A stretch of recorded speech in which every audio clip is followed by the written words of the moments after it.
do ministro do Supremo, Alexandre de Moraes, que disse nesta quarta-feira à Reuters que bancos que atuam no Brasil poderão ser punidos se aplicarem sanções dos Estados Unidos no país.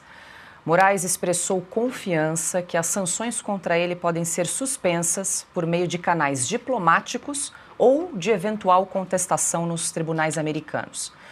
E sobre esse e outros assuntos, a gente conversa agora com o advogado Davi Aragão, ele que é mestre em Direito Internacional.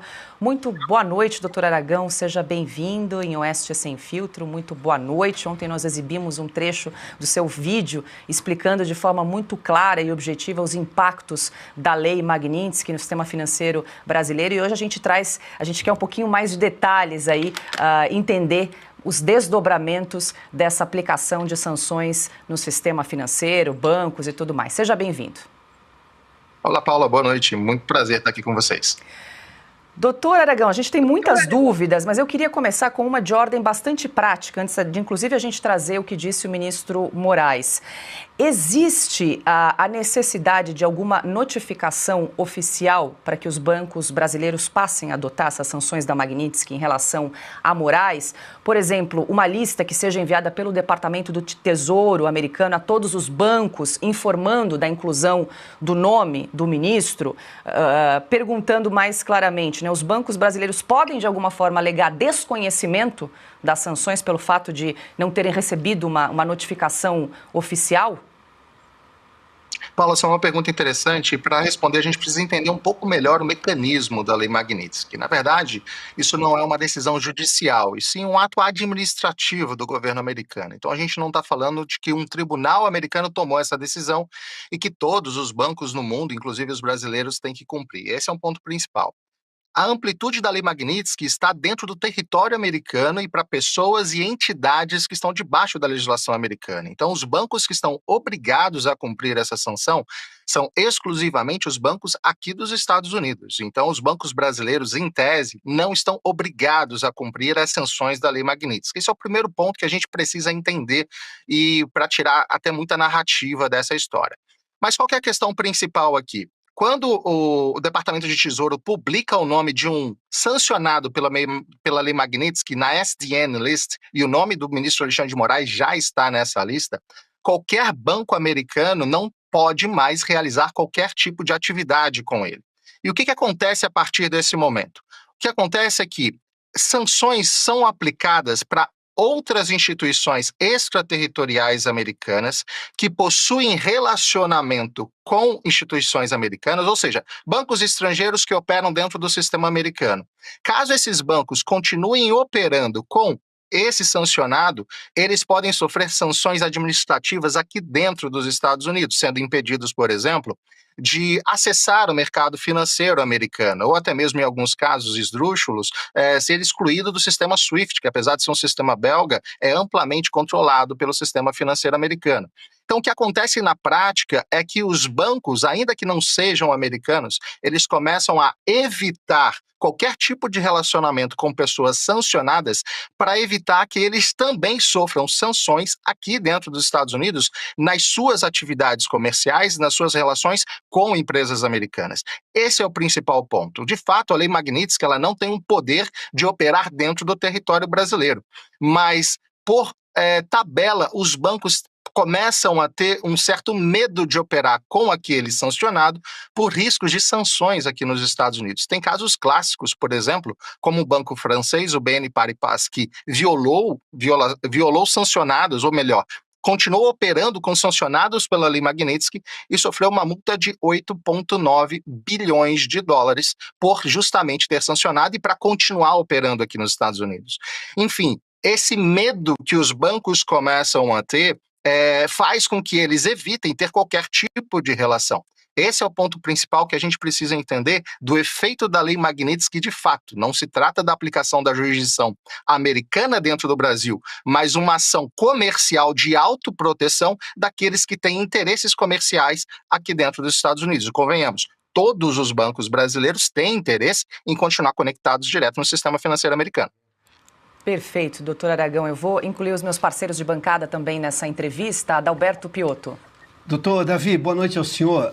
Há uma discussão hoje no sistema bancário brasileiro e eles estão numa dúvida cruel se eles poderiam manter as contas apenas com movimentações domésticas do sancionado, o ministro Alexandre de Moraes, ou seja, aqui no Brasil.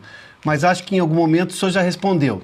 O Banco do Brasil, por exemplo, que é onde se tem informação, o ministro recebe o seu salário, tem o Banco do Brasil Américas, se não me engano, acho que é BB Américas, que é essa atuação do Banco do Brasil nos Estados Unidos. Óbvio que ele tem relações com o sistema bancário americano e ele tem que seguir a lei americana porque está aí. O que o senhor diria para esses bancos que até agora ficam discutindo a possibilidade de, talvez aqui no Brasil ele possa continuar tendo a conta bancária? Não cartão de crédito, porque as bandeiras são americanas, mas enfim, uma conta corrente normal para receber o salário e passar Pix ou fazer cheques e por aí vai. Piotr, a gente precisa analisar mais amplamente essa situação. Olha só que interessante. De fato, o Banco do Brasil tem operações aqui, como todos os outros bancos brasileiros. E o Banco do Brasil hoje opera toda a folha de pagamento do STF, inclusive o pagamento do ministro Alexandre de Moraes.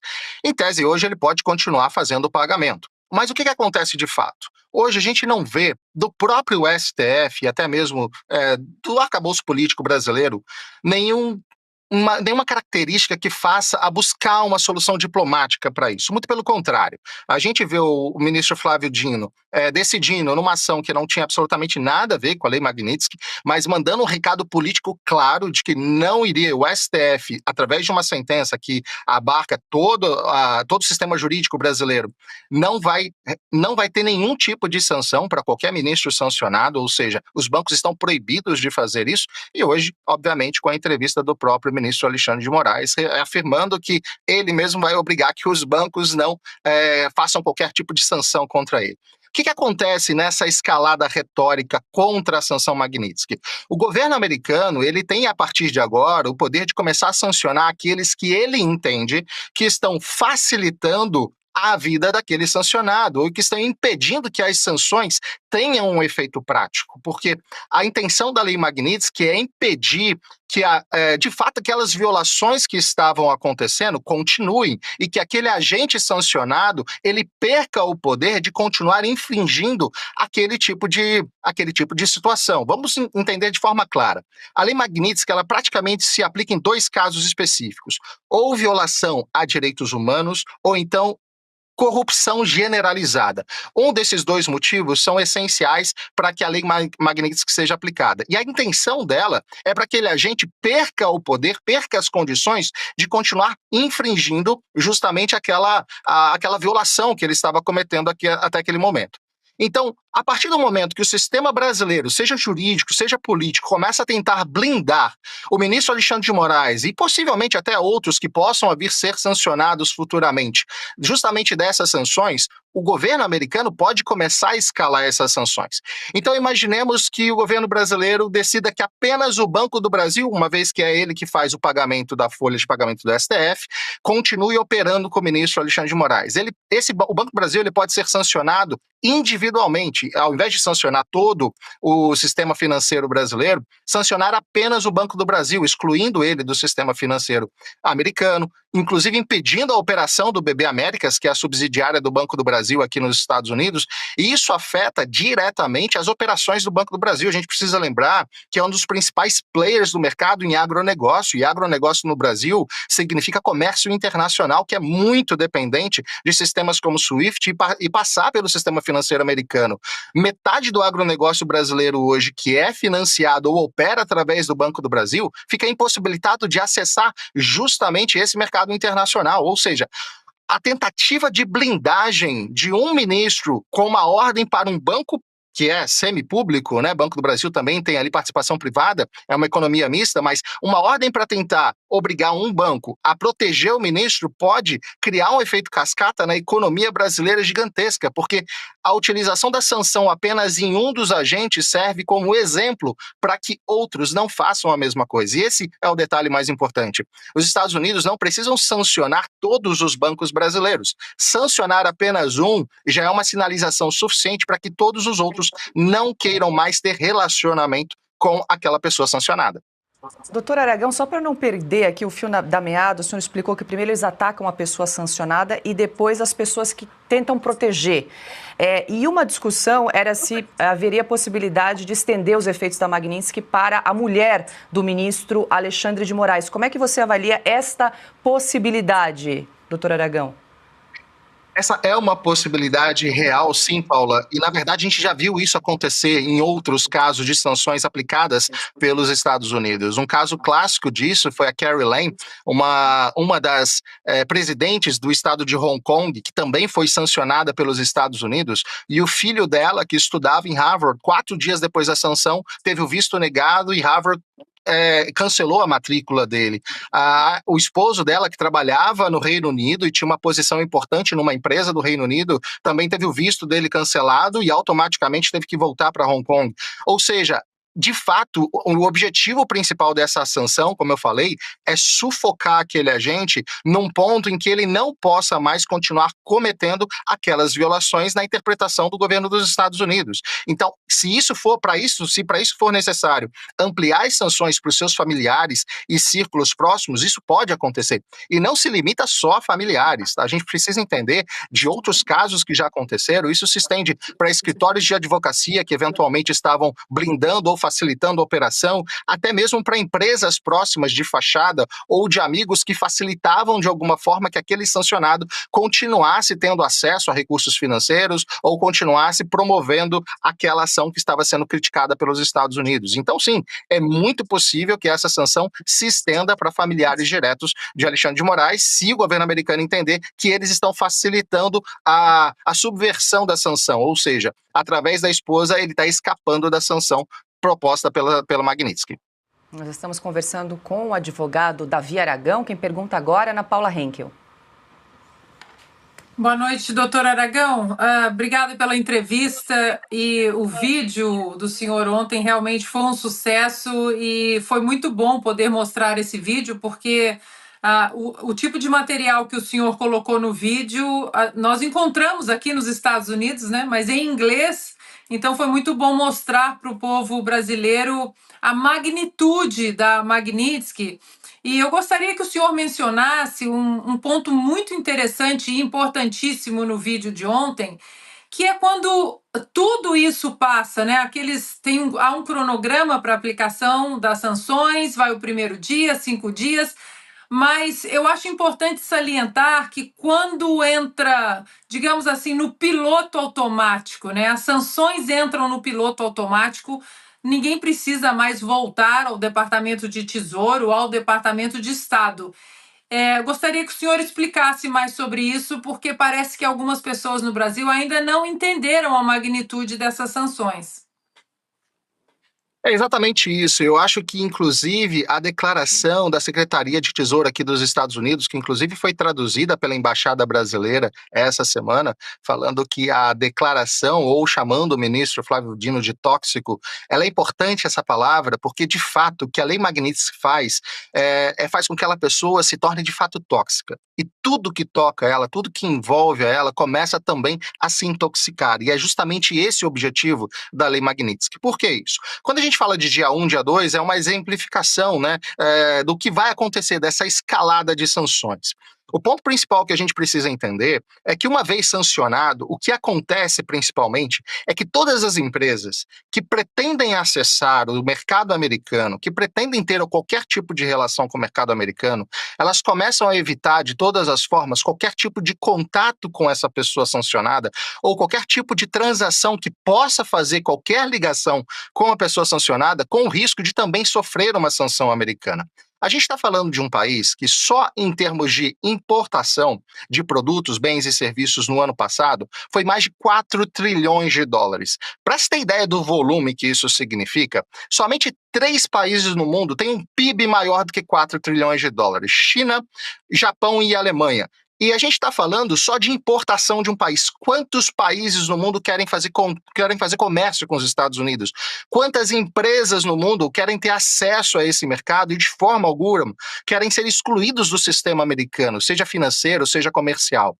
Então, qualquer tipo de relacionamento com uma pessoa sancionada pela Lei Magnitsky pode, inclusive, impedir que empresas, bancos ou qualquer outro tipo de instituição, ou até mesmo pessoa, tenha relação com os Estados Unidos com o receio de sofrer sofrer uma punição, uma sanção, sendo excluído por favorecimento daquele sancionado, ou até mesmo por qualquer tipo de multa, como o próprio BNP Paribas, que eu falei agora há pouco, teve que pagar de 8,9 bilhões de dólares de multa para continuar operando dentro do sistema americano. Ou seja, na verdade, essa aplicação em cascata acontece porque essa toxicidade que fica em torno do sancionado pela Lei Magnitsky faz com que ninguém mais queira operar com ele. E no momento que a gente vê um sistema de blindagem vindo do próprio Poder Judiciário brasileiro, a fim de impedir que isso aconteça, a gente começa a ter paralelos muito preocupantes na história da aplicação da Lei Magnitsky. Para se ter uma ideia, no ano passado, uma juíza russa, Oleya Medelev, o nome dela, ela condenou um cônsul municipal, é como se fosse um vereador de Moscou, porque ele é defensor dos direitos humanos e estava protestando contra a guerra contra a Ucrânia, ou seja, ele estava defendendo a Ucrânia numa situação em que a Rússia está infringindo a Ucrânia. E aquela juíza, ela ordenou a prisão desse indivíduo justamente por estar se manifestando contra o governo russo. Ela foi sancionada no ano passado pela Lei Magnitsky, mas a Rússia não tomou nenhuma situação, nenhum movimento de blindagem do governo aconteceu. Porque, além da Rússia já estar sancionada por vários outros motivos além da guerra, não houve um movimento público, político, para tentar blindar aquela juíza. O único outro caso de um juiz, na verdade foram 7 sancionados pela Lei Magnitsky, foi justamente o Supremo Tribunal de Justiça, que é equivalente ao STF, da Venezuela. Os 7 ministros foram sancionados em 2017 porque as decisões que eles estavam tomando excluíam o poder legislativo e, através de decreto, o próprio Nicolás Maduro estava começando a governar a Venezuela sem que o legislativo pudesse se opor. E justamente o STF venezuelano naquela época estava validando esses decretos e diminuindo o poder legislativo. Os 7 foram sancionados justamente pela Magnitsky, só que na Venezuela foi o contrário. A Venezuela assumiu uma postura de defesa justamente dos juízes, e inclusive o próprio presidente do STF na época da Venezuela falou que eles estavam defendendo a soberania do país. E esse foi o grande problema. A gente sabe hoje o caminho que a Venezuela tomou com esse tipo de postura e diversos outros. Quando a gente analisa esses paralelos na história e entende o caminho que o Brasil está escolhendo tomar agora, a gente vê que o destino não é muito bom. Porque se de fato o STF começar a querer blindar o Alexandre de Moraes e, eventualmente, outros ministros que também podem vir a ser sancionados pela Magnitsky, isso pode isolar o Brasil de tal forma que qualquer empresa, qualquer instituição não queira mais fazer relacionamento com o próprio país, porque isso começa a isolar o país politicamente. E essa escalada contra os Estados Unidos, ela é muito perigosa. A gente não está falando só de uma discussão política, a gente está falando de algo muito maior do que isso.